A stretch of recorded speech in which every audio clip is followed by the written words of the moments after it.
Hello everyone, this is Mandeep from Examvert. Guys, जिस समय का आपको वेट था वो बहुत पास आ चुका है, लेकिन फिर भी बहुत सारे स्टूडेंट ऐसे हैं जिनको अभी करंट अफेयर्स जैसी चीज़ों में प्रॉब्लम आ रही है। बहुत सारे स्टूडेंट ने कमेंट सेक्शन में कहा था कि सर करंट अफेयर से जुड़ा हुआ एक वीडियो बनाएं, तो हम वीडियो स्टार्ट करें करंट अफेयर पे। उससे पहले चैनल को सब्सक्राइब जरूर कर लें ताकि आपको आने वाले नोटिफिकेशंस मिलते रहें। गाइस, आज हम आपको बताएंगे कि आपको करंट अफेयर में मोस्टली एक दिन बचा है, उसमें क्या क्या आप और कर सकते हैं। तो जो करंट अफेयर के क्वेश्चंस आने हैं वो मोस्टली भारत से तो आने ही आने, इंडिया से जुड़े हुए तो आते हैं, लेकिन रिलेटेड कंट्रीज से भी आते हैं। लेकिन सबसे पहले मैं बात करूंगा भारत के, इंडिया से जुड़े हुए करंट अफेयर में क्या क्या क्वेश्चंस आ सकते हैं। तो आपको जो करंट अफेयर है उसमें जो हमारे प्राइम मिनिस्टर्स वगैरह हैं, उन्होंने अगर कोई बहुत बड़ा इंटरनेशनल समिट अटेंड किया है उसे आप थोड़ा पढ़िए ध्यान से। साथ ही साथ जो एक नमस्ते ट्रंप नाम का कार्यक्रम हुआ था हमारे भारत में, जिसका मेन प्रोग्राम अहमदाबाद के मोटेरा स्टेडियम में हुआ था, तो उसके बारे में भी हमें जानना अत्यावश्यक है। उसके साथ साथ जो कोविड से जुड़ी हुई चीज़ें हैं, जो कहीं ना कहीं देश की हर एक चीज़ को जिसने प्रभावित किया, तो उससे जुड़े हुए क्वेश्चंस अब की बार आना बिल्कुल स्वाभाविक है। चाहे उसमें 20 लाख करोड़ का जो सेंट्रल गवर्नमेंट के द्वारा पैकेज दिया गया, अलग अलग उसकी कैटेगरीज थी, तो कैटेगरीज ना पढ़ के कम से कम उसके बारे में पढ़ लीजिएगा वो पैकेज किस चीज़ के लिए रिलीज़ किया गया था। मोस्टली वो एक इंपॉर्टेंट पॉइंट है। रफाल से जुड़ा हुआ एक बहुत इंपॉर्टेंट क्वेश्चन बनता है। रफाल की बात करें तो रफाल से रिलेटेड जो कंपनी है, जो फ्रांस की कंपनी है जिसने उसे बनाया, उस कंपनी का नाम, साथ ही साथ जैसे अंबाला एयरबेस जहाँ पे वो गोल्डन एरो स्क्वाड्रन में आके तैनात किए गए हैं, तो उसके बारे में भी पढ़ना अत्यावश्यक है।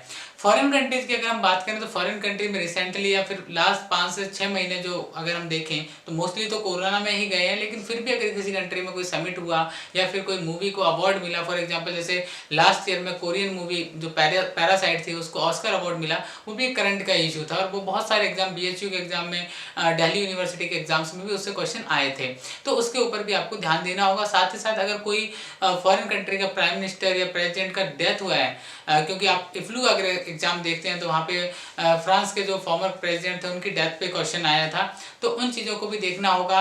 या फिर कोई बहुत बड़ा सेलिब्रिटी अगर डेथ कर गया है तो वहाँ से क्वेश्चन भी पूछा जा सकता है। और अगर हम इंडिया में और बात करें तो इंडिया के अंदर जो यूनियन गवर्नमेंट है उसे देख लीजिए। यूनियन गवर्नमेंट में क्या क्या पॉइंट्स हो सकते हैं, हमारा लोकसभा कितने नंबर का है, प्राइम मिनिस्टर हमारे कितने नंबर के बने 2019 में, यहाँ से क्वेश्चन आना है। ध्यान रखिएगा लोकसभा कितने नंबर का, ये पॉइंट बहुत इंपॉर्टेंट है, ये एकदम सही से आप याद कर लीजिएगा। और प्राइम मिनिस्टर कितने नंबर के हैं वो भी याद कर लीजिएगा, यहाँ से क्वेश्चन आ सकता है। जो कैबिनेट है उसको थोड़ा देख लीजिएगा, कैबिनेट में क्या क्या चेंजेस है। जैसे हम निर्मला सीतारमण की बात करें तो निर्मला सीतारमण पहले, अगर हम कहें कि फुल टाइम अगर जो फाइनेंस मिनिस्टर है तो वो फुल टाइम पहली फाइनेंस मिनिस्टर है, तो इनसे क्वेश्चन पूछा जा सकता है। साथ ही साथ कोविड के दौरान जो हमारे देश में कार्य हुए, खासकर चाहे जो मेडिसिन की फील्ड में हुए हों या फिर कोई वैक्सीन वगैरह पे काम स्टार्ट हुआ, जैसे सीरम इंस्टीट्यूट ने हार्वर्ड यूनिवर्सिटी के साथ मिलकर अपना वैक्सीन के ऊपर काम करना स्टार्ट किया, उसके बारे में आपको पढ़ना होगा। तो गाइज, करंट अफेयर के बारे में बहुत ज़्यादा आपको परेशान नहीं होना है। मोस्टली स्टेट्स में अगर कुछ हुआ वो देख लीजिए थोड़ा। सेंट्रल गवर्नमेंट जो 19 में हुआ था, चुनाव हुए थे, उनको पढ़ना बहुत ज़रूरी है।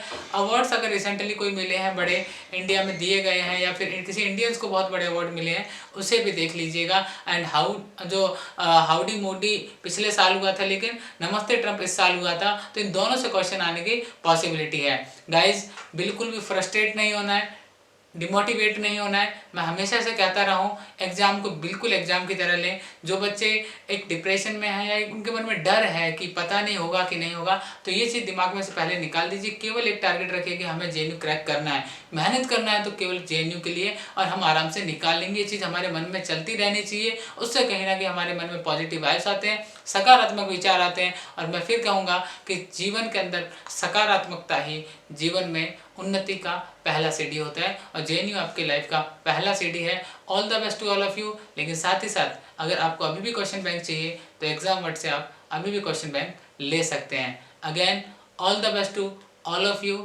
किसी को भी किसी भी तरह की हेल्प चाहिए एग्जाम से रिलेटेड तो प्लीज़ टेक्स्ट अस। नंबर यहाँ ऑलरेडी अवेलेबल है आपको, तो वहाँ से आप नंबर लेके हमें टेक्स्ट कर सकते हैं। बहुत सारे स्टूडेंट्स हेल्प ले चुके हैं, आपको भी कोई हेल्प चाहिए तो ले सकते हैं। Again, all the best to all of you.